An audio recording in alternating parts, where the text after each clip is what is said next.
Welcome to Integrated. This is the podcast where we seek to bridge the gap between the intellect and the will so that we can grow as disciples of Christ, surrendering all that we are and all that we have to the truth. Hey guys, welcome back to Integrated. My name is Angela Erickson, and tonight I'm joined by Nicholas Cavazos, your favorite traditional Thomist, to talk about Redpill chauvinism, Commie feminism, and the marital debt. But before we get started, of course, you have to do all of the things like share, subscribe, do all that good stuff. And we're going to start with a couple of caveats too. Would you mind starting with that?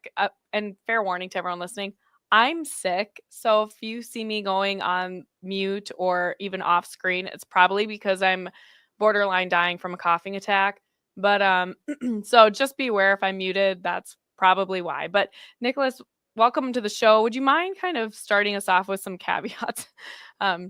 So that people who are listening kind of know where we're headed here. Yeah, for sure. So a couple caveats. I tried to do this with you guys who are on my show because we're streaming on both platforms, which is a lot of fun. I don't do a lot of streams, but people in the comment section, not in the chat, but in the comment section, let me know if you want me to do more live streams because I'm wanting to do a lot more, and we'll see what happens in the future. But I do this a lot on my stream when it comes to discussions around this nature. So I want to preface a couple things. First off, when it comes to discussions around human sexuality, right, we want to speak with what's called the virtue of modesty, right? We want to make sure and kind of clothe our speech in a way that's becoming to the subject matter, right? We want to speak in a way that's not crass or vulgar. Kind of by analogy, you don't want to speak when it comes to these discussions in a way in which would be like, a couple of dudes in a locker room. You want to speak about this way, the way that the Holy Fathers and the Holy Scholastics talk about it. They use specific language, but it's very precise. That's the first caveat. Second caveat, it's more practical. If you are a parent or a guardian or something like that, and there are little ones around, it would be prudent for you to excuse them, maybe pause this video and come back later, or exit out and just come back later. Right. If you are someone, though, maybe who's in upper high school, this could be a conversation that'd be beneficial for you. So again, exercise prudence, because if you do struggle with sins against the 6th and 9th commandments, which are sins against purity, it might be prudent for you to not engage in this. And then third and final caveat is we, of course, will always have individuals who will not be huge fans of a guy and a girl, particularly a married woman and a single guy, having conversations about cultural matters. I want everyone to know, Angela and I, we are not talking about anything immodest or anything that would be inappropriate. We're talking about cultural conversations right now that affect you, whether you're single or married. And Angela and I have been friends for a couple of years, and we oftentimes in broader group chats with larger followings and stuff, will have these conversations in public. And so we thought about just making an episode talking about what is red pill chauvinism, kind of this ultra swing, if you will, of men going back hard against feminism. And while some of that sentiments at least being warranted, how it's kind of been an overcorrection, we're also going to talk about commie feminism, so kind of the OG that started this whole thing to begin with. And then finally, we're going to have a kind of a particular discussion around the subject of the marital debt. And the marital debt, of course, we will speak chastely in it, but we're going to be talking about it in the context of, again, these two formers, red pill chauvinism and commie feminism, because we're seeing, particularly in our own day, and again, people let me know if this is your experience as well, when you're scrolling around on YouTube or on other social media platforms, you run into all these weird podcasts, like the whatever podcasts and stuff. Oh, yeah. And it's like all these guys, they're like chatting with like OnlyFans models, and you just wish that there was like a solid theologian in there who could just say to both sides, you're depraved and you're following your passions, whether they be sexual passions or other kinds of passions. You just need to stop.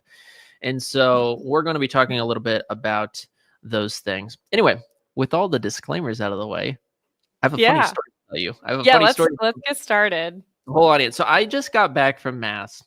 And this is just, it's such a weird thing that happened. So I usually get there like 30 minutes before Mass just so that I can pray the rosary with everybody. What's up, Scholastic Zoomer? Happy you're here, man. Anyway, but I got to Mass early, and these old ladies, like probably in their 70s or 80s, right? They asked me like literally 30 seconds before the servers are walking down the way, can we sit next to you? And I had lots of space. So I was like, sure. And so they're like slowly getting in there as the entire army of servers is slowly coming down the aisle. And I'm in the middle of the aisle, and they're like walking in there super slow. And then finally, their last friend gets there, and there is too many people. My seat is taken. There's nowhere else for me to sit in that row. So I go up a row, right, and I get inside of a new row. Well, as I'm sitting throughout the entire mass, they're chatting behind me the whole time. It's clear. I don't know if there are people who are new to the Latin mass or if they're people that are just like overly chit chatty, but they're basically commenting on everything. It's like you're trying to pray, yada yada yada. It was annoying. I was tempted a few times to just turn around and be like, "Can you guys, just hold it down? People are trying to pray." Anyway, it gets even worse because then when it's time for communion, I get out of the aisle, right? I'm in or out of my lane. I get into the communion line as it's slowly going up. And the priest was taking his time, which is good. I actually appreciate that because he's in like his actual role as a priest giving communion. And I feel this feeling from behind on my back. And this old lady, I don't know if she's just like zoning out or just doesn't know anything about she's just leaning her forehead straight up on my back. And I'm like, "Oh, Stop. okay." And so I just like take a good step forward. And thank finished when I left my pew after mass, they all apologized to me, which was nice. It wasn't a big deal, but just like just for What? all of the people out there, it's I don't say this to malign our great older audience, but there's the stereotype about the older lady in line for communion, and you're like, oh no, this whole hour of confession time has now been reduced down to 45 seconds, and I'm trying to get in there. But it's the same, I guess, for mass. And so I just say again in all chair, not for all old ladies, but just for some of them, who you are, Oh, just man. be diligent, Mindful? mindful and diligent in the way that you use your time. So that's all I'm going to say Oh. about that. Oh, that is too funny. Oh my goodness, I can only imagine your reaction at the time. Oh. Well, okay, so let's talk about I wrote radical feminism, but let's start with commie feminism because I think you're right that this red pill chauvinism, this red pill movement really is an overcorrection largely against feminism. And what I find interesting is it's fueling more feminism, ironically. Like, and that's the problem is we need to break the cycle somehow. But like, what are you noticing amongst younger people? Because from my perspective, I don't envy your generation. Like, and I know it's prevalent. I'm a millennial. It's becoming more prevalent, I think, in my age group. I think a lot of people my age are starting to get divorced and things like that. And so they're becoming very disillusioned with marriage and social media and a lot of these figureheads are really pushing this horrible narrative against marriage, against monogamy, all of these things. But younger people are really globbed onto it because the world of dating is an absolute nightmare, as we talked about in a previous episode way back when. So like, what are you seeing in your age group? Because I think you guys are the future right now. Yeah. I think that, as I said, it's an overcorrection. So it's like with with this, we have to approach it with the mentality that both sides are to blame, right? There is no right and wrong in the sense that one side is perfectly good and the other side is perfectly bad. Both sides have issues that have to be worked on. And I would say that, at least in my generational context, a lot of young men that I can talk to, that I've talked to, this is their experience. I'll just use one friend's example. Good guy I know. He grew up inside of a broken family, which is all too common nowadays. And he went to public school, grew up inside of a city. He never, like, at all played outside with friends in the context like running around in the woods, building a fort. Never just played with the neighbor's kids. His parents were both fairly absent from his life. He had never climbed up a tree until literally a few weeks ago, whenever I forced him to climb up a tree to get him to learn a little bit. Never engaged in like firearm training or something like that. These kind of just staple things that I think a lot of young men should go through. Thankfully, I went through them just because I was homeschooled and grew up in a rural area. But when you have a ton of guys who are like that and they go to a public school where they're typically being taught by women who are very controlling, and they're forced just to sit down in a desk for 8.5 hours every single day to do these monotonous things in order to become a good worker one day. It's very, very demoralizing, particularly when they also have this social context of being told things that like masculinity is toxic, also being white is toxic. Yes. And so their whole identity, they're like, okay, I am white and I am a male. and I am straight and all these things are maligned. And I don't even have my parents in my life. I don't know what it means to be a man because I've never seen a practical example of this. This individual that I'm referring to, although it's not unique to him, but Mhm. it's a lot of them are growing up without religion anymore because religion has gone down so much that a lot of people are just atheist or agnostic or something. So when you have all of this together, right, all this together, rolled up into one, guys are naturally going to say enough. At some point, the masculine heart just says no more of this. Like you either are going to be emasculated another day or you're not going to be emasculated anymore, right? You have to make that decision. And so I think that a lot of the red pill guys, right, what they have gotten correct is they first off recognized that there is a ton of men who are just completely socially ostracized. Mhm. And because they've not had good role models, they also engage in a lot of immorality, things like pornography, right, which is exceedingly high, and other things of that sort. So they go into this direction. They fly into this direction. But where the red pill guys get things right, so they do get some things right, like yes, men should be happy to be men. There's nothing wrong with being a man. There's nothing wrong with wanting to pursue an attractive woman or to be financially successful. These things, while in and of themselves aren't bad on a natural level per se, of course, if it's not reason informed by divine revelation, which is the scholastic method of, okay, we have our natural reason that's endowed to us by the God of both reason and revelation.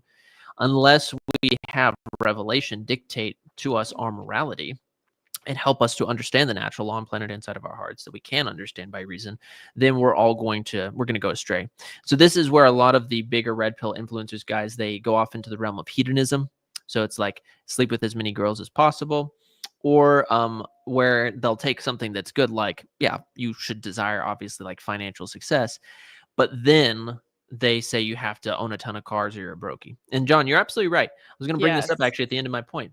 They've capitalized upon this as a salesman has capitalized upon a pandemical crisis of some form, right? You can think about back in the Old West. I'm a history lover, so I like to use historical analogies. Back in the Old West, right, when you would have lots of crazy sicknesses going around, you would have the medicine men's, right, who are Oh, oftentimes snake yeah. oil salesmen, and they would show up and they would, you go and you read about just like these fantastic cures. Drink this bottle and you'll be able to chew through steel and you'll be able to fly and all these kinds of crazy stuff. And it was all false. Well, in the same way, it's like, okay, man, you don't feel like you're a man. You feel like your father abandoned you. Well, pay for my course and I will show you how to be a man.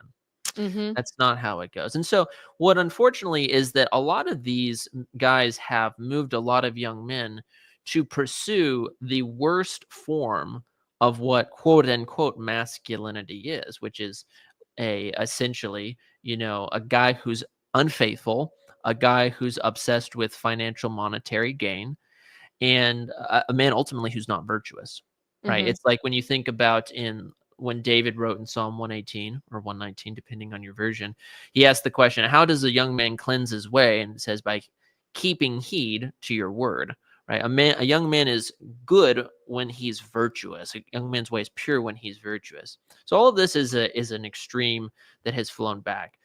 But then, like one extreme breeds another, you have, of course, a lot of young women who go to, in a way, one of two other extremes, all rooted under feminism.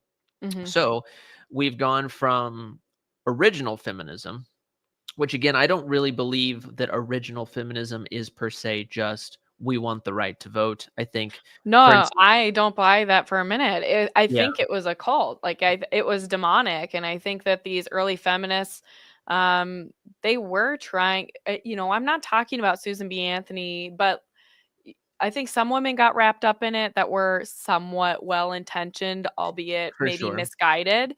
And then you have the actual feminists who were into the occult that were really pushing something devious. And I think you had just enough people who are well intentioned mixed up with just enough people who are poisoning the so-called well that they were trying to create at the time, to really get a huge following and be very subversive. Yeah, it's if you think about it, it's like in a way, at least in the sense of the model, it's the same mentality with the red pill. Oftentimes, like Exactly. they Yep. see a crisis. So, for instance, like you can't look at the situation of early feminism in the 1920s with in the teens without looking at the context of prohibition as well. So it's like one of the reasons why that movement was so successful was because there was, of course, a lot of husbands who were drinking and they would be violent at home, and so Yep. those movements went hand in hand. Mhm. And so And you I can't. thank you for pointing that out because I think that gets overlooked. I think people Yeah. think feminism developed in some sort of a vacuum. Same with Vatican II. It just appeared out of nowhere and all of a sudden everything was destroyed. That's Mhm. not true. There was a cultivation prior to that. There were social dynamics going on that created fertile ground for these things to take root. It's not like this stuff just comes up out of nowhere. And Exactly. I think it's important that that gets pointed out, and that's the irony of this whole cycle is we're just repeating it, but we have social media to reinforce our own echo chambers and feed a lot of this dysfunction. So I didn't mean to Exactly. interrupt, but I'm really glad that you brought that up. Yeah, no, it's true. And for the record, I'm not even going to, I'm not making a judgment statement on like the debatable question of should women vote, right? As that, because that's a separate topic. Agreed. But 100%. I'm Yes. talking Yes. about, yeah, like you have to look at the teens and 20s in that historical context of prohibition. And I think that what we've seen is as that philosophy has developed, we saw it, of course, with second wave feminism. Sometimes it's like first wave feminism is coined, I want the same rights as a man. Second wave feminism is sometimes coined as I don't need no man. And then third wave feminism is coined as I am a man. You know, it's kind of this progression. And so what we've seen is, in particular for our context, a lot of lies that have been fed to young women. For instance, things like the more promiscuous you are, the more free you are, which is in a way, that's what the red pill guys are saying to the men. It's the more promiscuous you are, the more successful you are, right? Both, of course, are going to be false But they're because reacting to women being promiscuous and saying that exactly, that is bad, which is so exactly. fun, it's so weird. It's fighting fire with fire. The answer to both of these things is the moral virtue of chastity, right? So inclining the concupiscible appetite according to reason and revelation. So both of them are wrong. And why this affects my generation is that, because of the onslaught of things like OnlyFans and a lot of young women dropping out of college or um, things along that sort. And again, I'm not opening up that discussion about women in education, right? Because again, people are wanting me to go down rabbit holes, but I won't. But the point is that I would rather a lot of women go into being a teacher than any day than going into OnlyFans, and that's just something that has really popped up. You also see when with women who don't go into that, right? A large general amount of disdain toward men, and you kind of see this particularly not just in things like echo chamber. Like a Reddit post or something, Mhm. or a Tumblr post. But you see these also in a lot of these street interviews. And I think this is where you see, in particular, how degenerate Gen Z has become on both Yes. sides. Because on the one hand, you'll see, and again, people, let me know if this is your experience. This is my experience. I'll be scrolling through YouTube or whatever, Instagram, and then you see these guys, they'll be performing these street interviews. Sometimes they're girls as well, but mostly guys.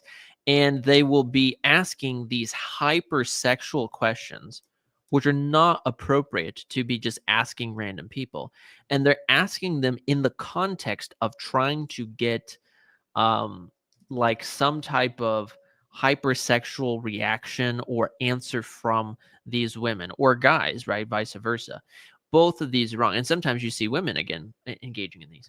So, point is that both of these philosophies have bred bad mentalities. And these bad mentalities have oftentimes found themselves seeping into the church because, on the one hand, we have really since the 60s the rise of, quote, Catholic feminism, and then we also see within the last, I would say, maybe decade, the rise of kind of a red pilled version of Catholicism, where both sides again will take elements from the core philosophies and then try to give them a Catholic veneer or a Catholic twist.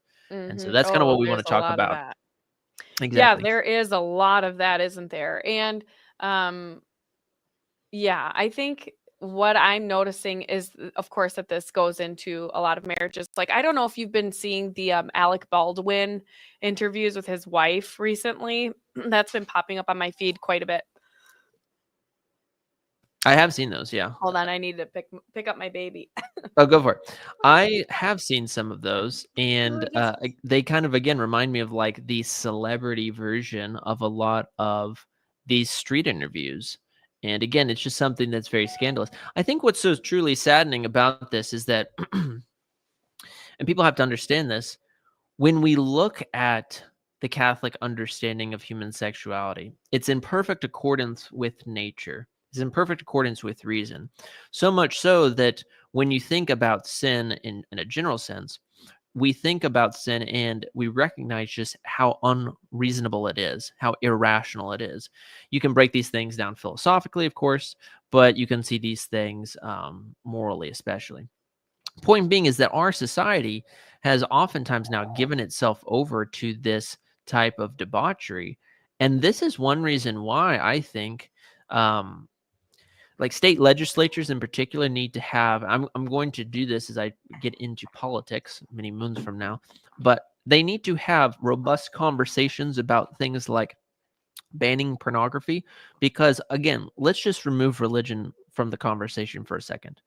When we look at a lot of the long-term medical effects that this is having upon the brains of our society, we see that, for instance, with pornography, it has the same long-term effects as crack cocaine and other heavy drugs. And if this is the case, and we see this with secular independent studies that are saying these things, if this is the case, then how are we supposed to hand our society over to next generations, which are inundated with this? We see children, they're being given iPhones from such an early age, completely unfiltered. And this Yeah. is something that, again, it's just like, again, you don't have to be religious to recognize that this is not prudent. And if you want a strong society, right, as an American nationalist, and I can say this, I want a strong America. I want a strong Texas. One of the ways you do that is by making sure that your population has the ability to let its brain not be harmed. And if we're going to allow these types of things to continue based off of things just like, well, it's freedom. Well, if you know that it has these same long-term effects, then why don't we just legalize cocaine and just be done with it? Because it has the same type of long-term effects. You can't be against some type of heavy narcotic because you say it has bad influence upon the individual and therefore bad influence upon society, when pornography does the exact same thing and it's not even taxed. We're not even talking about like alcohol and tobacco, which again, Right. like excessive use can be negative for you. Again, excessive use. This is not taxed at all. And it wasn't until within the last 5 years that we started seeing state legislatures actually put forward things like you need to have some type of verified ID to use this. And the fact that these companies don't want that to be a thing goes to show that they have very bad intentions when it comes to the youth in our society. So again, for people out there, you don't have to be religious to recognize that if you want a strong nation, a nation that can succeed with people like the Chinese, who again, their children are seeing all kinds of stuff on their version of TikTok from like science experiments and geopolitics. And we're giving our children unfiltered iPhones with access to pornography with companies that want to get that to children. We got to be on our game. Yeah, I totally agree. And when this is what's forming children's understanding of what relationships look like, I think that's the other component, right? Like, we live in such a social media age that a lot of these they don't even know how to interact with people outside of being on a screen. It's true. And so they don't know how to date anymore. And I have a younger brother. He's younger than you. He's 9. He'll be 19 next month, actually. Mm-hmm. So he's 13 years younger than me. He's a completely different generation. And he just got out of a relationship a little while ago. Poor kid. But trying to figure out how to move on and like move forward in this relationship as a high school relationship. Now he's like, I don't know what to do. Because people just don't really date anymore, and everything is so immediately exclusive. Like, you go on a one-on-one date, a couple generations ago, you went on group dates for a long time. You all got together with your friends, your family knew the person. Everybody, we have so much fracturing in our communities now, and social media ironically makes us less social in our own environment. And so there's more of a breakdown even amongst kids just trying to figure out how to date, because they're not getting, in essence, referrals from their families or encouraging, oh, my friend introduced me to this person. Like, I met my husband through my friends. I actually knew all of his sisters before I ever met him. I knew Yeah. his mom. His mom used to pack me extra food on track meets. I didn't know that, but she did. Those kinds of things. And younger people, they don't even know how to interact. And then when they have these unrealistic expectations of what do relationships look like, how much money should this guy be making? That's one thing that just boggles my mind, is listening to these young women talk about how much their potential partner should be earning is so completely asinine. They're just in a completely different parallel universe to think that a man needs to be making six figures right out of college to be successful or something. It's just completely delusional. And I don't think that they know that, because all they've looked at is Instagram. Like, every influencer on Instagram supposedly has a lot of money. And so, like, that's quote unquote normal. It's not. And these people are in massive amounts of debt, but that's a whole nother thing. So anyway, it's just creating all these unrealistic expectations. And then that gets pulled into marriage if they do find themselves getting married. And Yeah. I think that's the long-term problem, because we've already set up a relationship where we're basically using other people. Like, that's kind of Exactly. the crux of the relationship. What are your thoughts on that before we get into the nature of marriage and why this is so important?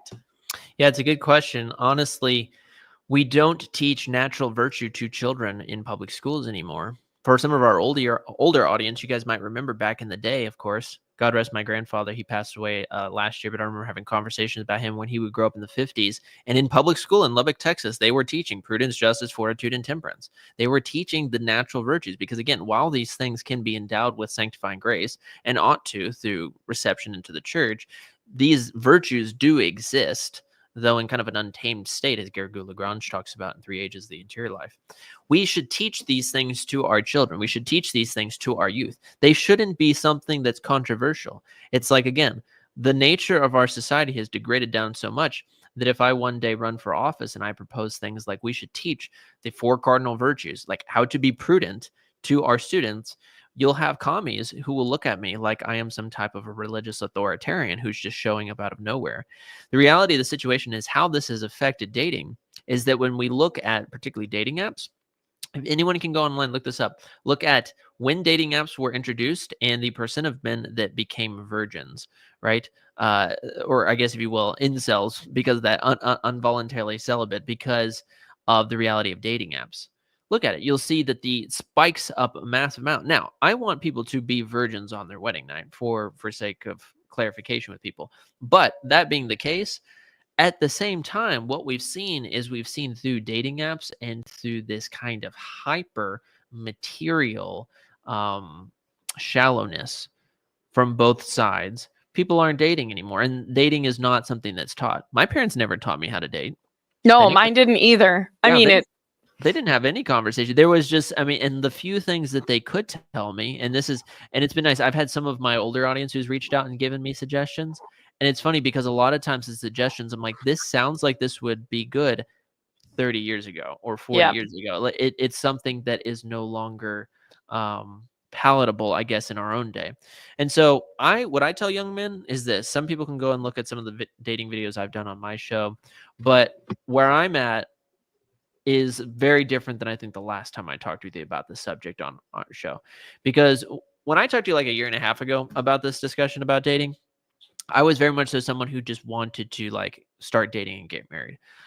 I've kind of, like so many guys now, just resigned myself to the reality that that might not be what happens, or it is what it is. And I think that in a way, when you resign yourself to that, that can be a good thing.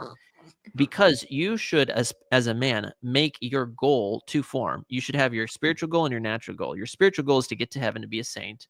And I'm not black pilled. Don't worry, John. I'm not black pilled. I guess I'm just realistic about this. But you also need to have your natural goal. So whatever your natural goal is, whether that's founding a company, whether that's making a certain amount of money, whether that's you want to get elected one day, what have you, make that your goal.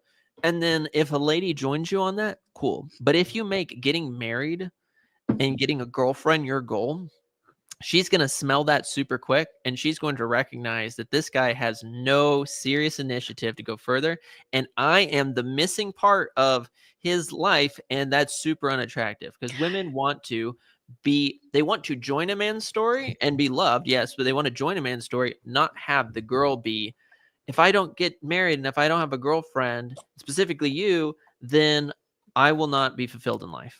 That's super. Yeah. Oh my goodness. This is a great point because I have family members that are getting married later in life. I got married when I was 21. So that was unheard of at the time, but even more so now. And I still have family members that are just getting married. And when I hear stories about the men that they're going out on dates with and what their conversations are like following those dates, I get why so many of them all of a sudden are like, yeah, it's a no for me. Yeah. And the men are responding like, oh my goodness, what a B word. Like they are responding like, I can't believe she doesn't appreciate my advances. You guys slow down a little bit. Like Yeah. you're exactly right. She wants to come into somebody who's confident. That's like, confidence is so attractive, and that means not confidence like I'm just going to tell you I love you and I want to spend the rest of my life with you after one date. I'm talking confidence and self-assurity of like, I'm content being who I am, and Exactly. I'm really looking for somebody who is here to grow with me, not To fulfill me. not to fulfill me. And that's so important because even in marriage, you cannot expect your spouse to fulfill every desire of your heart. It's not fair. They're human. And this is why it's so important that Christ is the center of your relationship, because your spouse, that is an unrealistic expectation for you to have of them. And it is unrealistic for them to expect that of you. Only Christ can love us the way we deserve to be loved, period. Exactly. That's Exactly. it. And sometimes it takes a really long time to understand that. I feel like every marriage goes through a period where you all of a sudden realize like, oh my goodness, this person has deficits that I didn't notice before. That's funny. And Mm-hmm. and then you realize I have deficits too. Yeah. and Mm-hmm. and then part of that marital process is learning how to extend a lot of grace to that other person in their deficits, but also striving to be as Christ-like as you can be, and that, but without pressure, without expectation, right? Because Yeah. at the end of the day, this person just will not fulfill you the way that Christ can fulfill you. That doesn't mean that they're a lesser helpmate at all. It just means that they're human. And so, if we start off our relationships with the expectation that this person has to be my end all be all, you're off on the wrong foot right from the get go. Yeah, there's two things that you brought up that I want to touch upon. A lot of guys don't even know what the word confidence means. That's one thing I've found out actually as I've tried to counsel guys that are younger than me, because you're told be confident, be confident. Like, what does that actually even mean?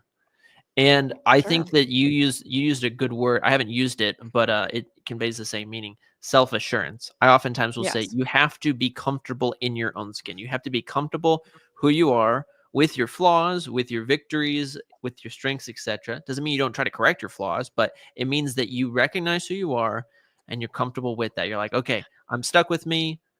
It's I'm going forward. humility. I mean, Hmm. confidence and humility they really come together nicely because when you just understand who you are, what you're capable of, what you're incapable of, all of those things, you're just easy to be around. Like Exactly. and that's what people want, especially in a high anxiety. There's so much anxiety in our culture today. A lot of that fed by social media, but anyone who's really easy to be around, instant attractive boost like that. They're way more attractive just because there's no pretense. You don't have to put on a show for this person. But when we're talking about the red pill movement and feminism, there is always a show. There's always virtue signaling. And there's always Yeah. somebody trying to dominate the other. Exactly, because you'll only have that in a relationship. That's why again, like guys, if you're wanting to find a wife, I think that confidence comes through, again, one, you just know who you are, but then you also just recognize that things like being rejected aren't as bad as you think about it.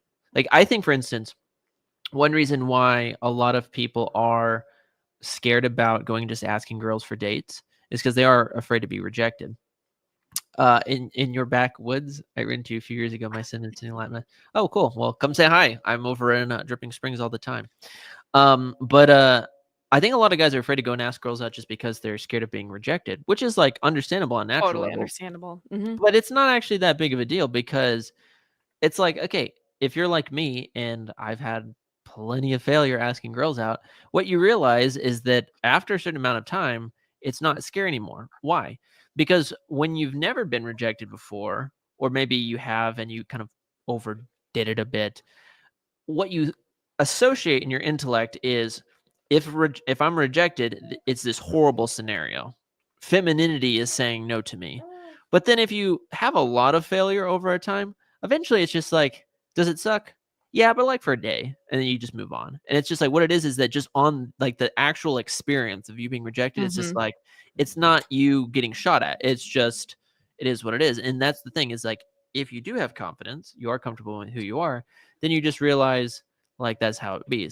And yeah, you're right, John. Like some women can be really cruel, right? Agreed. But that's Yeah. why, like, again, you got to have that confidence to where you are comfortable with who you are. So, like, I'll give this example. There have been times before. This is pretty rare because for whatever reason in Central Texas, there's like a dearth of young women at the Latin masses in my community. I don't know what the thing is. It's been this way for a long time. But but like the few times though that I do see like an attractive young girl who's new, I oftentimes see like her surrounded by a ton of guys who are clearly like trying to woo her in some form or fashion. You know what I do in all those situations? I just don't care. I move on. I don't seek her attention because I've gotten comfortable enough with who I am and with my goals that I don't need to move my entire life around to try to battle for some other type of girl that doesn't even know me. You know what I'm saying? Like I'm going to be content with my own path going forward. And last thing I'll say before we want to transition over to kind of the more meat and potatoes of the thing is your point on it will never satisfy you. It's true. People have to understand this in two facets. First off, the abstract facet. Christ will be the only one who ever satisfy you. Why? Because he is goodness in his own essence. And everything that is good has that goodness by participation in Christ, who is goodness itself, right? So the goodness that you desire in marriage is only good because it participates in Christ, who is goodness itself. Now, you can abstractly know that, and that's the most important thing to begin with, because again, your mind has to be rooted in truth. But the second thing I think is more so you can believe that, but then your passions don't want to submit to your intellect. Because oftentimes you can know, okay, yes, Christ is the greatest good, but I do want to pursue this good, even though I know that it's not good for me, or maybe it is good, but I'm going to make it an idol. I'm going to exalt it to the place of the supreme good in my life. And this is where, my friends, you have to strive to become a saint ideally before you start getting into a courtship. So as an example, you can't drag your pornography issue with you into marriage thinking that marriage will satisfy it. While No. it is true that the third end of marriage is a remedy for the concupiscible appetite, that can be misunderstood widely by thinking that it is a remedy for your unchastity. That's false. That's completely false. Thank you. Yes, so I think that's a great place to jump off, because I think the first point that needs to be made is that the nature of marriage, right? We talk about marriage being free, total, faithful, and fruitful, and that extends to and is most encapsulated by the marital act itself, right? Free, faithful, total, and fruitful.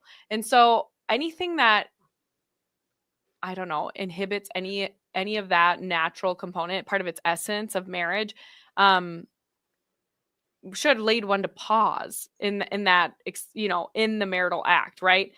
Because it would be an affront to chastity itself. And so I think it's important. Like, let's take a minute to talk about what is chastity, because I see a lot of people misusing chastity as if it's the same thing as abstinence, Yeah. and it's not. They are two distinct things, and you actually must be chaste even in marriage. That is something you still have to continue to be. And I think that sort of gets overlooked a lot of the time. Like, I'll hear things that, well, men can't lust after their wives in marriage. That is untrue. That is not true. Men can absolutely lust after their wives. Just because they're married doesn't mean they can't be lustful. So what do the scholastics have to say about that? Yeah. So we have to understand first, let's define some of our terms. Chastity is, according to St. Thomas, the virtue which chastises and or regulates our concupiscible appetite. Our concupiscible appetite is the part of our soul that goes after pleasurable things. So food, drink, you could include maybe oversleeping in this context, and then of course human sexuality.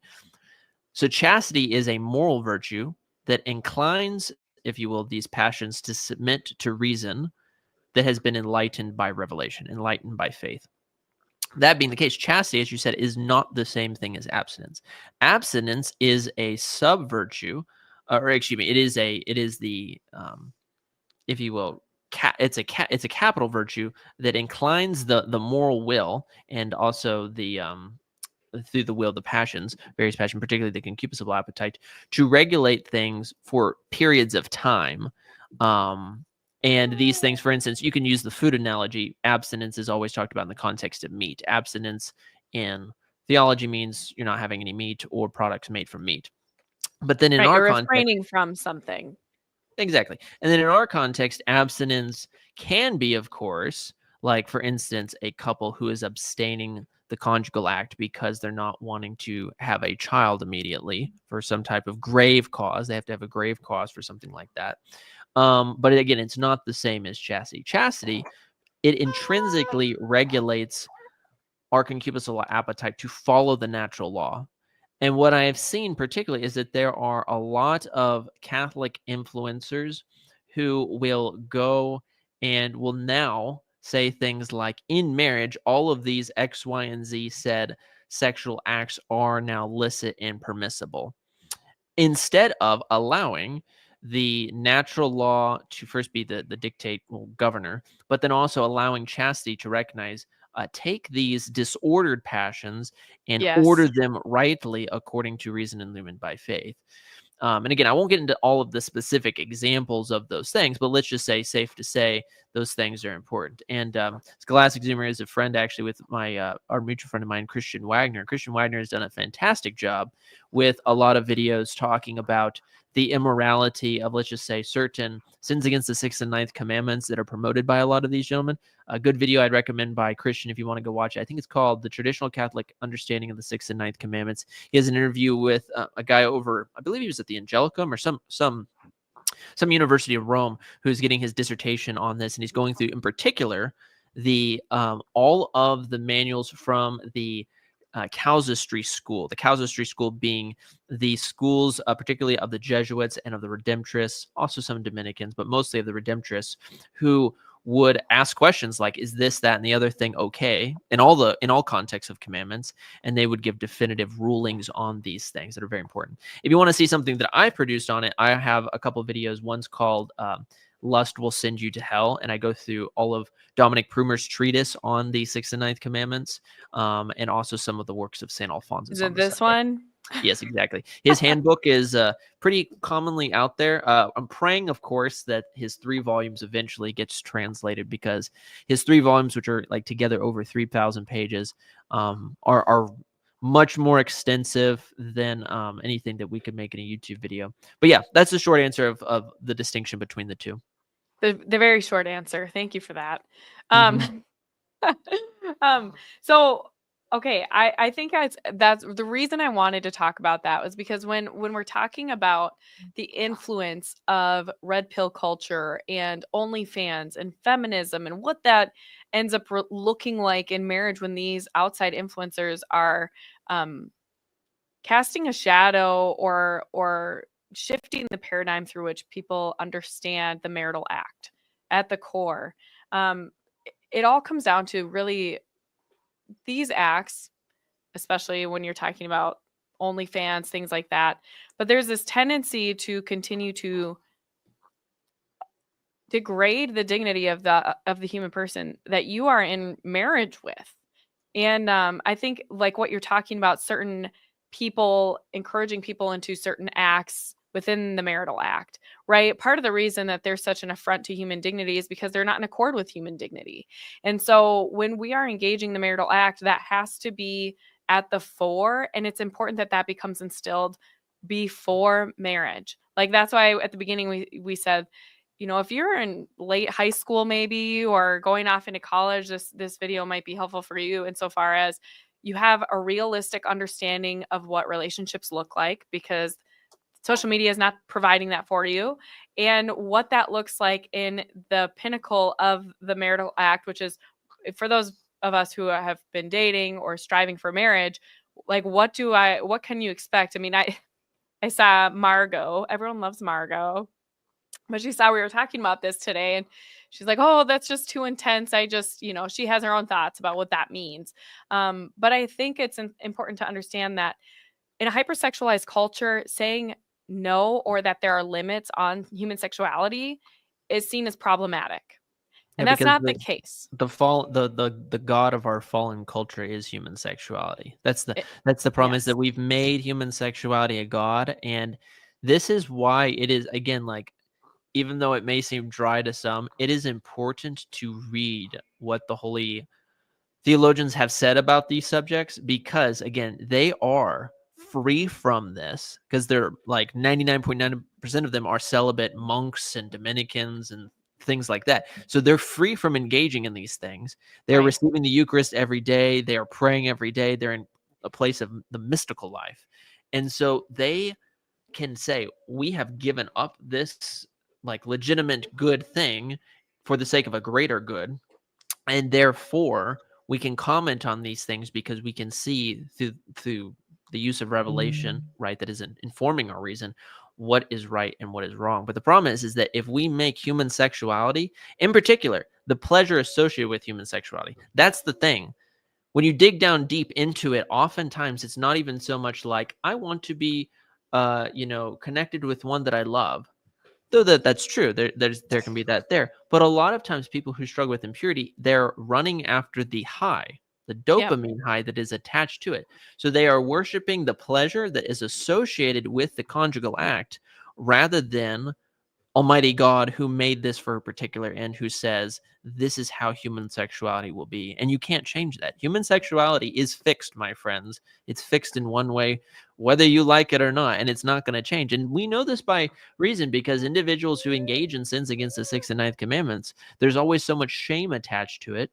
And then when are living a chaste life, you recognize how joyful it is, like how much better it is.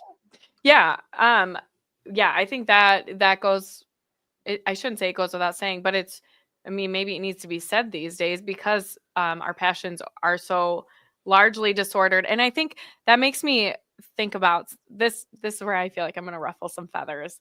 I knew that this show might result in me ruffling some feathers because this is an issue that I've thought about for years, and for different reasons, sort of shied away from it. In one sense, because I just get tired of I hate saying this. I hope this comes out okay. But like as a female in this space and wanting to speak to both men and women on these issues, admittedly, I am dismissed very often, especially by men, because I am a woman. And so there's a part of me that's like, I want to help form men to be good husbands, good sons, all of that stuff. And I don't feel like I'm in a position to do that because I'm sort of dismissed. And so it is very discouraging. And at times I just think, well, why bother? And who's going to listen? But I'm going to say something. I think part of the problem when it comes to this conversation, and it does start again in the dating phase in these younger years, where we talk about sex as a need. Okay. Yeah. We talk about sex as a need. And so when we start talking about Ephesians 5 and all this stuff, it really becomes is like, you just do what I say because I have a need. And when I hear men talk about their need for intimacy in this way, I think it so often misses the mark. Around Valentine's Day, I was listening to lots of podcasts on this issue, and I kept waiting for like somebody to get it, like to really for a man to articulate the female perspective well, and I didn't hear it. And I was like so frustrated because I'm like, some of you guys are so close, and some of them were guys that I'm like, you're a good dude. Like some of these guys I'm listening to, I'm like, you are a really good human being. I know that, and you still missed the mark on this. And so that's why this whole conversation I think is so important, because as a married woman in this space, we need to have more honest conversations about what is a need. Because if sex is a need, the way that men describe it, then the church is evil for telling men to be celibate in the priesthood. Like that should not be an option then, in my opinion. And it is a need. I haven't found a proper word to describe intimacy in the marital act and what it is within marriage. But it's to call it this dying human need, the way that men talk about it is not truthful, I don't think. Like, what are your thoughts? Have you ever thought about that? Yeah, I guess maybe sometimes the problem with this is that English can sometimes be limiting to Limiting, I agree. what we're trying to express. I'll try my best to articulate it. So, on the one hand, this is what I think. The church, for a reason, exalts chastity and virginity as higher states of life. There's a reason for this. The reason for this is because there's nothing wrong, again, with human sexuality and with marriage, but objectively speaking, you become attached to these things and you're just supposed to really only be attached to God. And because of that, in things like, for instance, religious life or just living the single life, you are more able to give your life wholly over to God. This is what St. Paul talks about in 1 Corinthians chapter 7, that the one who is married has their affections divided between their spouse and God. The one who is unmarried can devote all of their time to God. So there is this reality that the church teaches this for a reason. This can only happen, though, you can only live chastely by Christ's grace, because just abandoned to yourself, your own fallen nature can literally never be chaste. It's just an impossibility, because our passions are so wounded by sin and so inflamed that there's just literally no way on a natural level that someone can just be totally chaste. Again, I think that's just an oxymoron. So you can be chaste, but it's only going to be the grace of Christ. Now, where I think men will use the term need is that you have to look at this through the biological lens first and recognize that it's like testosterone is just an insanely powerful chemical, right? And Mhm. it is just something that, again, like there are things that guys will never understand about how women want to connect on an emotional level in this Yes. context, and then also just in a general context. I don't think also on the flip side, women understand like the power of testosterone and just how it is literally pushing you like a freight train and it's always following you. Because again, it's like we can look at it through the comedic lens as secular society has done. It's like, oh, is this all that you guys can think about? But it's like, okay, if you were pumped full of drugs and it's like, okay, and these drugs are made for like one particular end, then you can't really blame the guy fully. It's like, yeah, he's filled with something. Again, that doesn't excuse the fact that he's called chastity and therefore Right. by grace he can't be chaste. It's Yes. just recognizing that, like, okay, his nature is something that is very strong.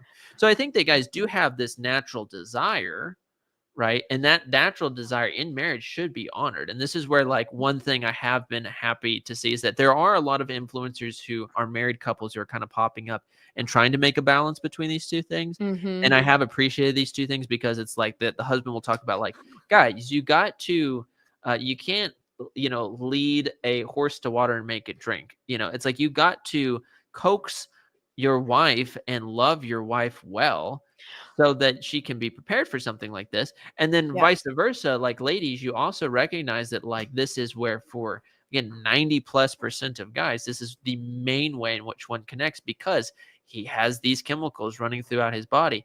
So on the at flip side, like you should honor that and you should do things Sure. like initiate and stuff.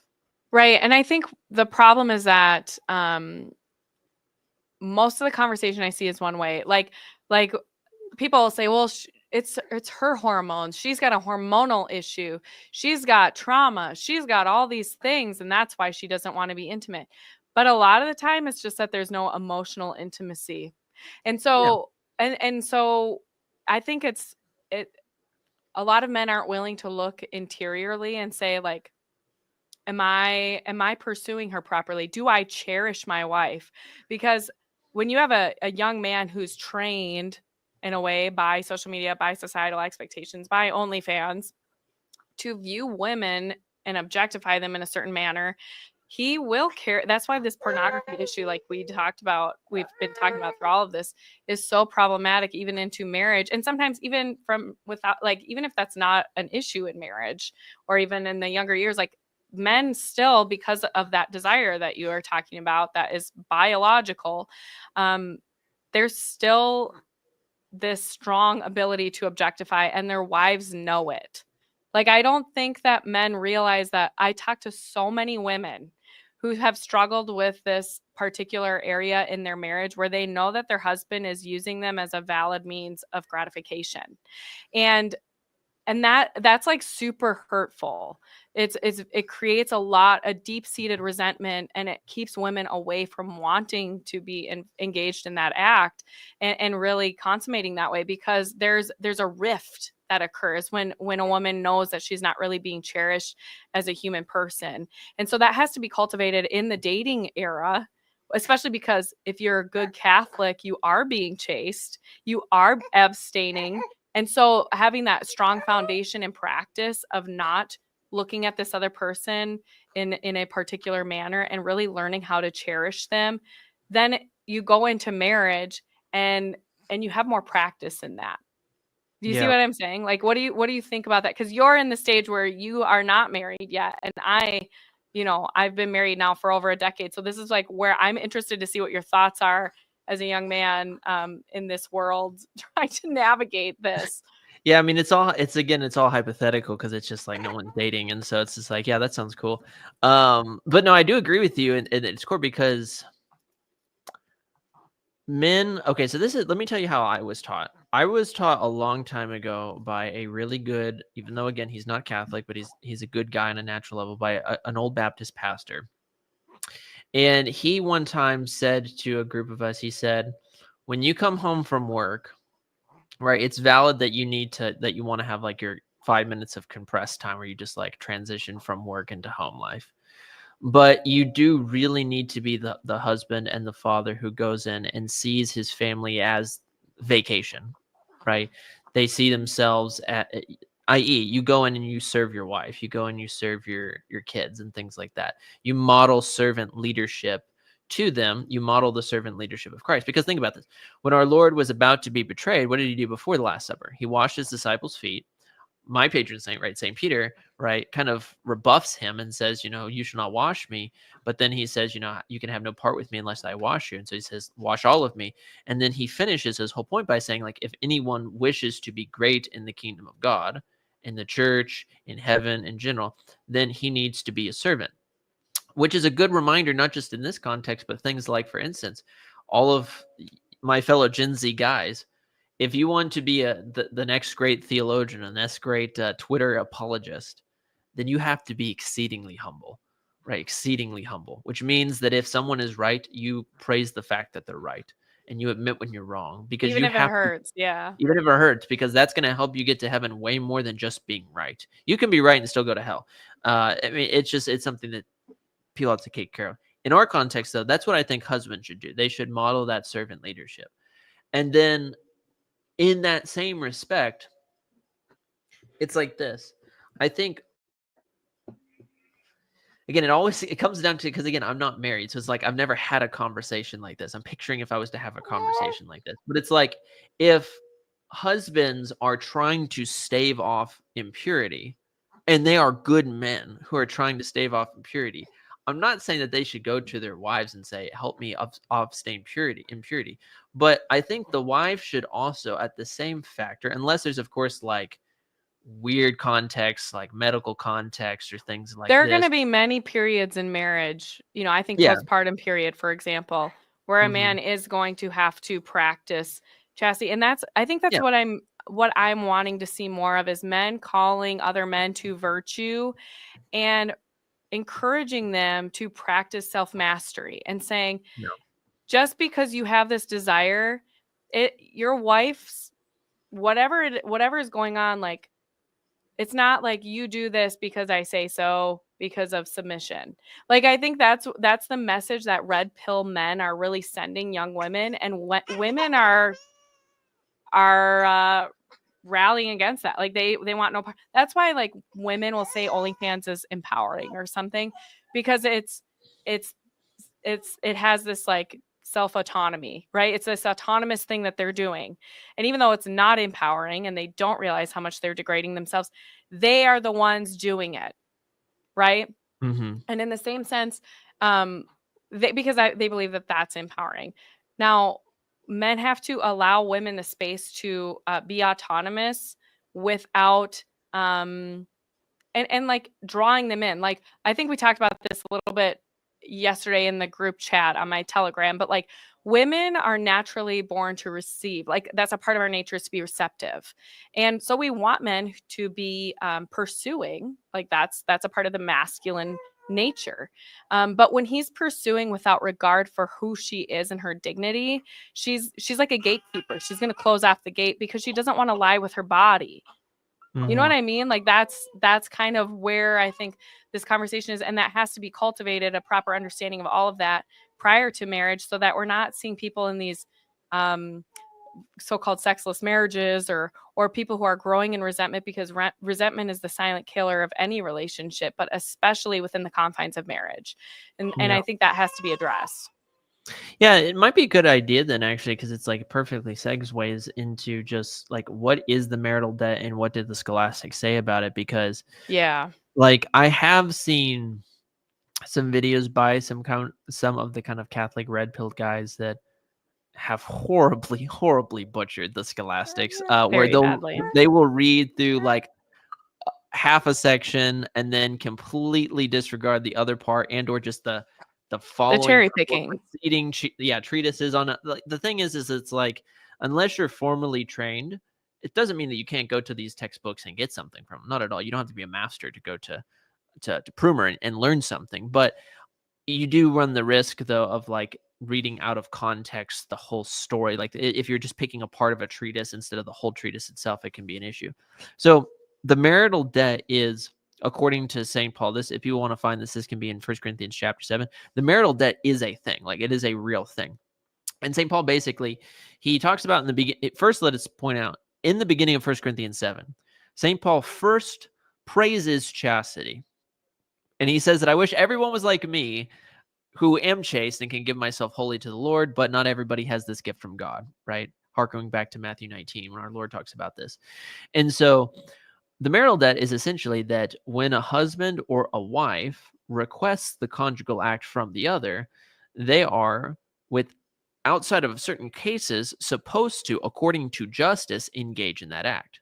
Now, we can talk about what are the context in which one is allowed to withhold, right, consent from the conjugal act. The scholastics give lots of examples, right?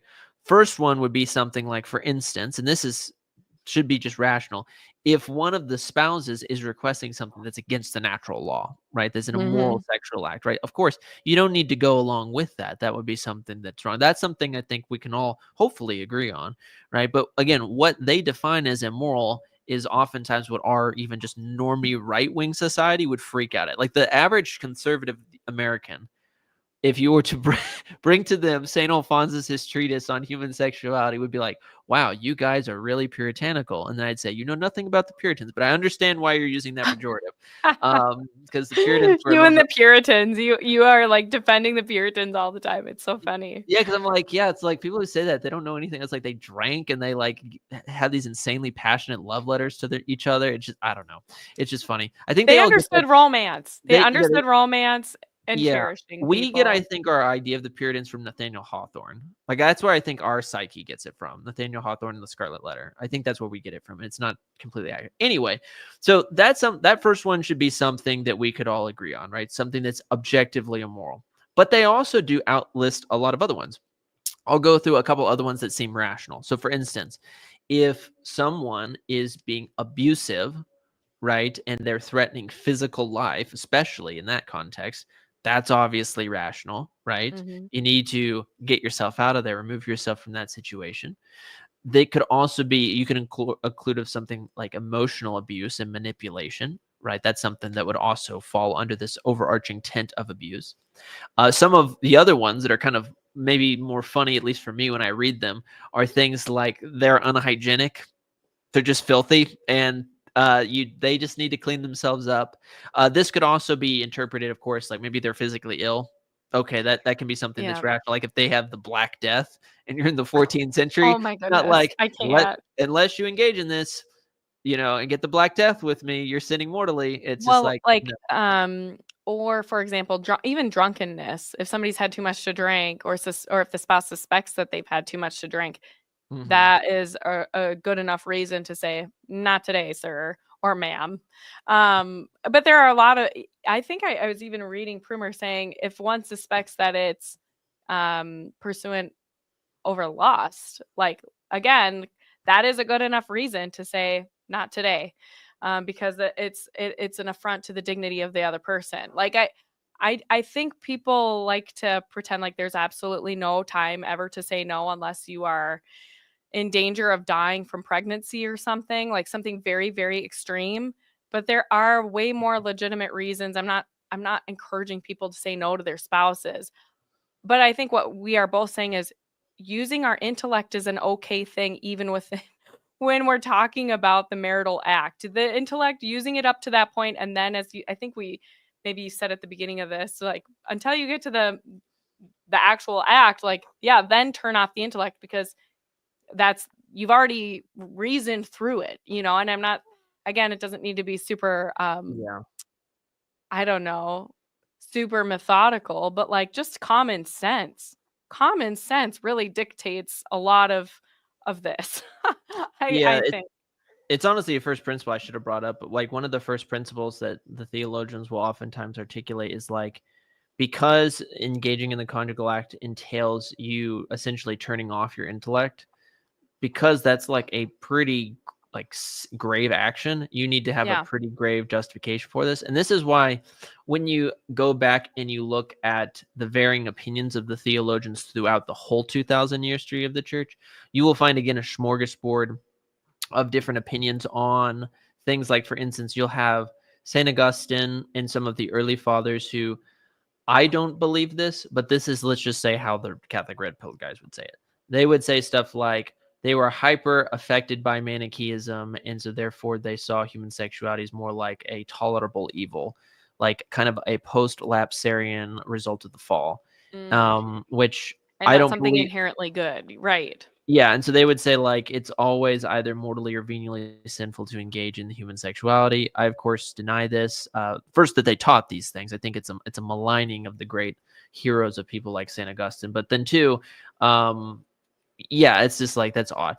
But then two, when you also go throughout church history, you'll see again, because some of these things aren't defined by the magisterium, you'll see varying opinions. So you'll see like some theologians who will say things like, yeah, if your spouse is pregnant, like, and she's really coming along, like, you should engage in it. You'll find this when it comes to post. You'll find this when it comes to communion days. I'm actually a big proponent. I thought about making a video on this before Lent started, but I just got sidetracked. But maybe next year.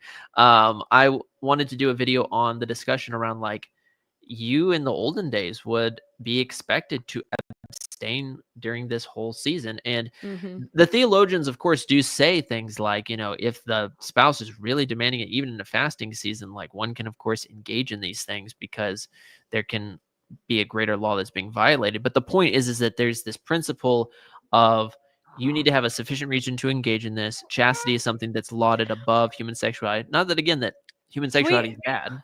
can we talk about that though for a second? Like Mhm. yeah, you acquiesce because, a greater commandment might be broken or something. But like can we stop pretending like it's legitimate, and I'm not saying you're doing this, but I culturally I've heard it within members of my own family. Well, so and so wasn't putting out, so that's why I had an affair. That is not a good reason to No, have an affair. There is no, no no. good reason to have an affair, to violate your vows. Okay. There is just no excuse for that.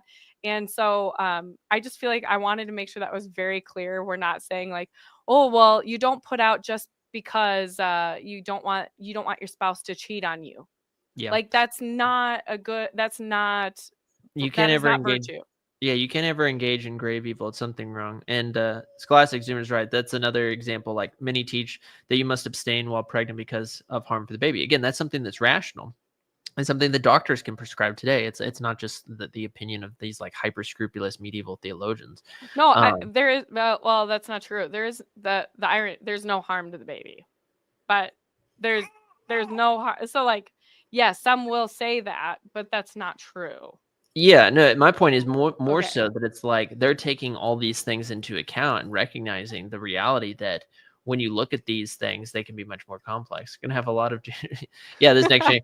Well, in a way it's like a good thing because again, it's like I might sound like I'm coming down hard, but again, I'm trying to preface this with like human sexuality is not a bad, it's a It's not good. bad. We're No, not it's good. Manichaeans. We're not But it has to Manichaeans. be properly ordered, and so like we have to cultivate that before marriage so that it can flourish within the confines of marriage. Exactly, exactly. And to your question about when it came to things like people making excuses for adultery, right? These are stuff that's never illicit. You can't ever engage in an objectively evil act to bring about a good end. Like I always use the example because it's a lesser example, but when St. Thomas in his Summa covers the discussion around can someone lie for a just end, and the answer to this would be something that would be no. Like you can't lie for a just end. Um, and so that's something that has to be taken into account. So the point is that the theologians enumerate a lot of examples. The last example I will give, and this one is more subjective. And so what I'm going to say is that this is something where if you are married, it's good to have a conversation, a series of conversations with your spouse and also with a prudent and holy spiritual director, not just a random guy. But the theologians will also say if the spouse is requesting it too much. You can find this in Primmer's Handbook of Moral Theology. Now, again, the reason I say is that can be somewhat subjective because every couple is different, right? Right. There's a whole smorgasbord of everything from medical issues to maybe people like work far away. I mean, a whole life is really messy. Point is that I think that the spirit of what the theologians are saying in there is multifaceted. It is one exalting again this chastity that I've referred to, but even just on a practical level outside of that, things like, well, there can be people who again give themselves over to passions. This is why, as an example, this might help clarify. There's a book written by a moral theologian. I'm forgetting his name off the top of my head. I'll put it in the chat below though whenever we go back and go through the video. But he writes it's a short manual on marriage, and I think it's called like Straightforward Talks on Marriage. I think that's what it's called, something like that. It's written in the 20s and 30s. And he basically takes a lot of different questions and he gets asked a question, something to the effect of like, is it licit for a husband and a wife to think about each other in a sexual way? And his answer to this would be nuance. It's like, well, in a sense, yes, because it's like you can't just see them as like this just random like piece of matter. You know what I'm saying? It's just like unattractive matter or something like that. Like it's fine to have desires for your spouse, but in that he gives a lot of prefaces and he says, if this is something that is leading you to engage in private sin by yourself, or even if you guys do come together and you end up like engaging in some type of unnatural vice, this would also be something that would be wrong. You know what I'm saying? And so this is why when I take that and I think about what Prumer says about like asking too much, it's like, okay, each couple is going to be a bit different. Most couples are fairly reasonable, but again, ask a good spiritual director, keep some of these principles in mind, and pray that these things will be fine. Yeah, nuance. People are memeing me because I use the term nuance a lot. Don't worry, guys. I'm not Lofton.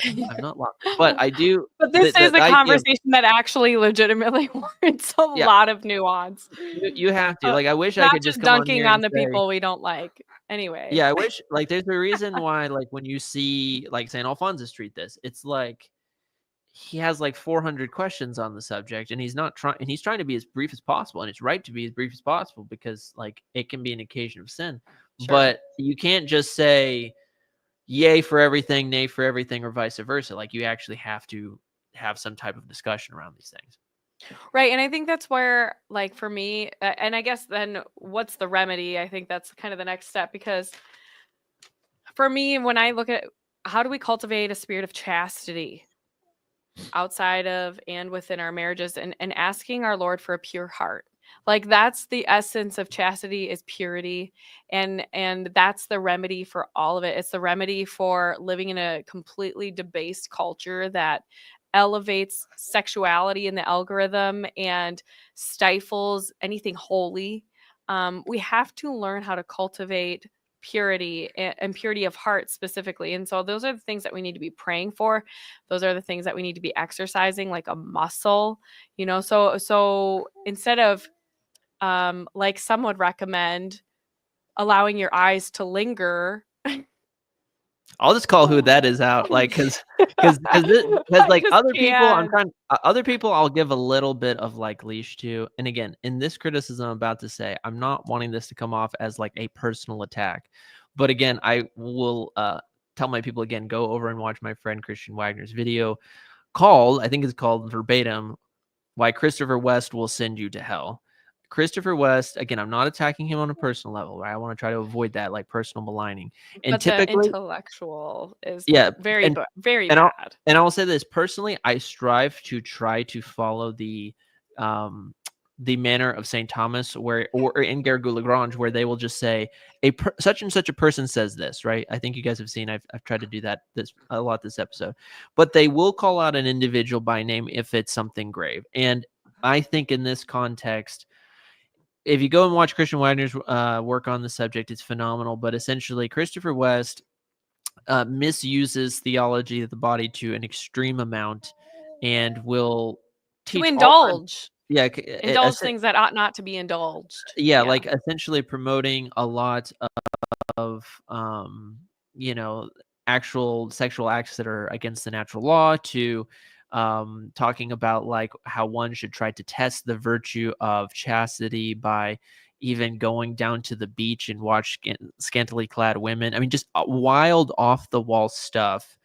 It is. And it's like when you go and then therefore on the flip side, like read the good and holy theologians. It's like, could you really ever picture anybody like Saint Thomas or our Lord or any of the great theologians going and being like, yeah, let's test chastity? No, it's as Saint Augustine wisely says, like the victors in this battle are the cowards, i.e., the people who flee from the battlefield, because it's as Saint Paul says, you can fight every sin, but when it comes to sins against chastity, you have to flee, because impurity is something that is so closely tied to our fallen nature, as opposed to, like, Mhm. for instance, sins against the third commandment.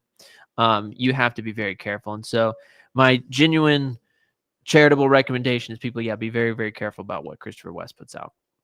Yeah, I mean, don't indulge things that ought not to be indulged. Like, yeah, and you don't want anything that strikes you as titillating is probably to be avoided.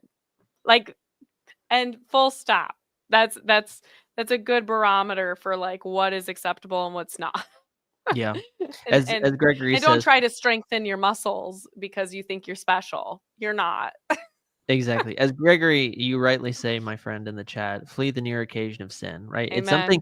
It's something that people have to recognize. The theologians are clear. If you put yourself in the voluntary occasion of sin without a grave cause, that itself is something that is mortally sinful, right? So again, this is not something like you're doing your thing and then all of a sudden like, a temptation comes up. I'm not talking about that, but I'm saying you actively and knowingly and willingly put yourself in a proximate occasion of sin without a grave cause. Sometimes there is a grave cause, like this person's dying, or for instance, courtship is called an occasion of sin, because it's like you do run that risk of committing sins, but it's necessary because otherwise the human population will go away. But outside of certain grave causes, putting yourself willingly and knowingly in something like that is a mortal sin that needs to be confessed in confession. Mhm.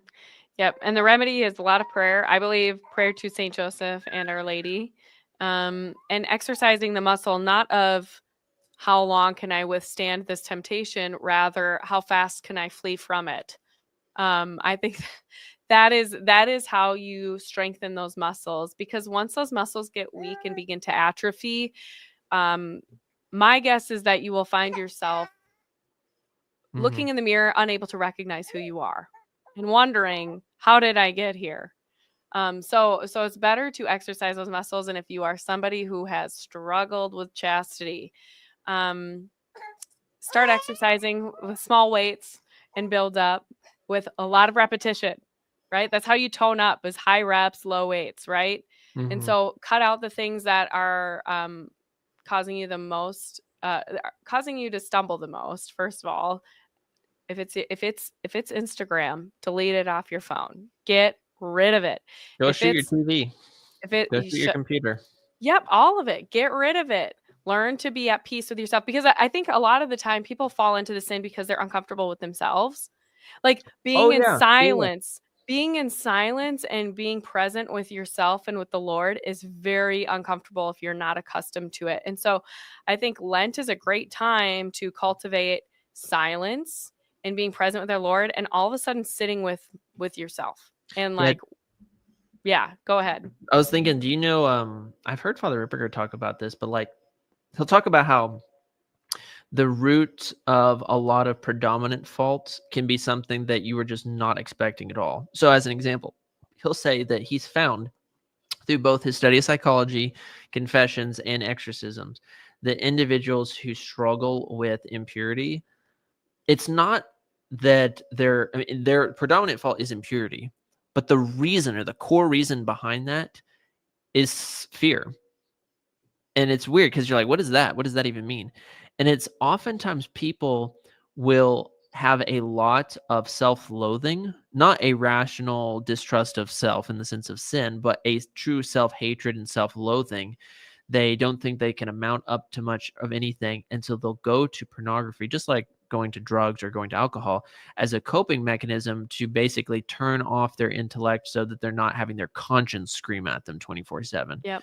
And that's something that's really sad, because it's like, I do believe that people have great potential if they just set their mind to it. And if they work hard and really strive to succeed, they can succeed. Because if another person has succeeded before you, that means that it is attainable. Like, you can actually do it. But if you're going Yeah. to go and live your life as a person who can't even have self mastery, then you're not going to be able to rightly lead and or follow, depending on who you are in marriage, and you're not going to be able to succeed when it comes to just living the natural life and the spiritual life. That's why St. Alphonsus talks about the greatest of the four gates of hell is impurity. Well, and I think too, the root of impurity is so all of sin. It's funny because I thought we were gonna kind of start to wrap things up, but this actually is super important. Is that impurity? I think the core remedy for impurity is authentic connection. I think that's what we're seeking, right? When we engage in these acts of self-abuse, you might say, in one way or another. There's a desire for connection, and often you're either running away from yourself, but also you need real communion, which is Yeah. what marriage is, what the conjugal act is true communion with someone, and community, being present with other people where people accept you and love you as you are.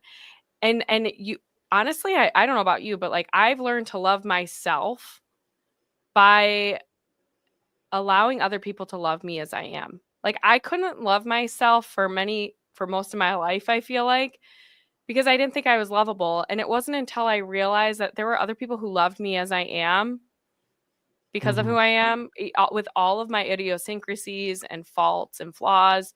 They loved me just as I am, not because they wanted me to like stay this imperfect person, but they were able to sit with me and accept me for the fallen person that I am. And it was in those moments where I realized I can love myself because somebody loves me. Hmm. Somebody else loves me. Somebody sees goodness in me. And I think when we're falling into sexual sin habitually, sins of impurity, um, those who are the pure in heart see God in other people. And they learn to see God in themselves where God is working and operating. And they begin to trust and have faith that God can work in them. Hmm. Yeah, it's something interesting because I like how you're essentially, without naming it, you're approaching it from the perspective of theology of the body. And I'm approaching it from the very scholastic method, because it's like you're using the term, like, we're desiring communion, which is true. Like, the one of the ends of engaging in the conjugal act in the context of marriage is that co-union, like you are becoming one. and we're made for other people. Like, we're not made to be these We're not made islands. for ourselves. Yeah. Exactly. That's why, like, even in the celibate state of the priest or the monk or the nun, it's not for themselves. It is they're having that direct communion with God and or that direct communion with their congregation. And so when it comes to this, it's like, yeah, people who engage in this, it's like a lot of it will be a coping mechanism, but we're desiring communion. And it's rough because it's like people, and I guess this will be like the one thing I will at least say to the married couples of just like friendly advice to for single people for them to tell is like recognize that while, like, for instance, myself, as I said, like, I desire marriage, but it's no longer like my goal in this life. Like, I'm going to just live my life and do my thing, and I have goals that are much bigger than me and I hope transcend generations. But there's a lot of people who, regardless, like, obviously want to be married.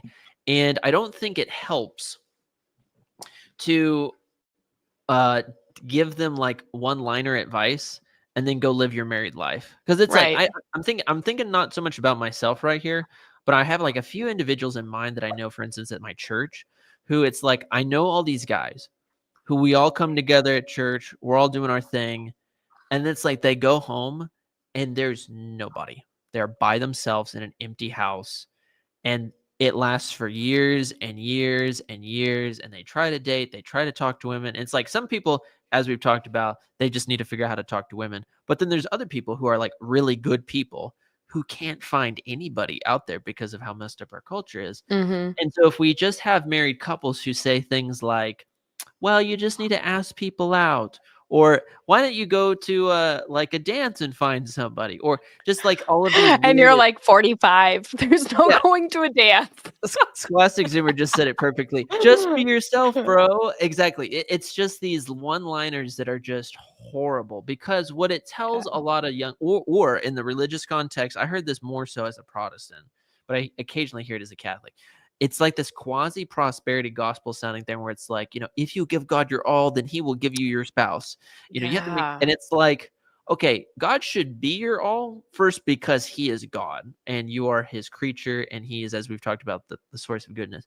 But you don't go to him like an ATM machine. Like, No. if I fast enough, then I'll twist your arm and you'll give me what I want. Like, that's not what it is. He actually rebukes that mentality, and I think it's Isaiah 58. And so recognize that one of the ways that you guys as married couples can really be helpful to single people is through things like inviting them over for dinner after mass, or like if you're like the dad of your family, like invite the guy to go fishing or go hunting or like Mm. go do something.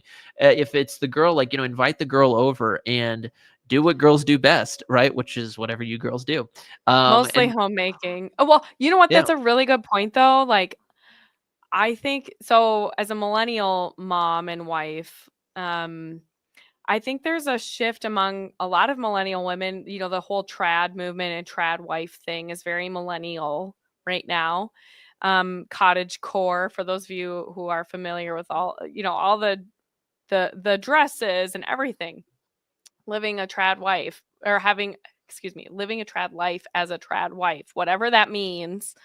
Um, I think at the core of that is like a lot of millennial women are relearning skills, old yeah, skills that were not passed down to them. I can say that for myself. I've taught myself how to bake. I taught myself how to cook. I taught myself a little bit of sewing and all kinds of things. I make sourdough bread. I make bone broth. I make everything from scratch, basically. All of those things, those skills that should have been passed on that were not.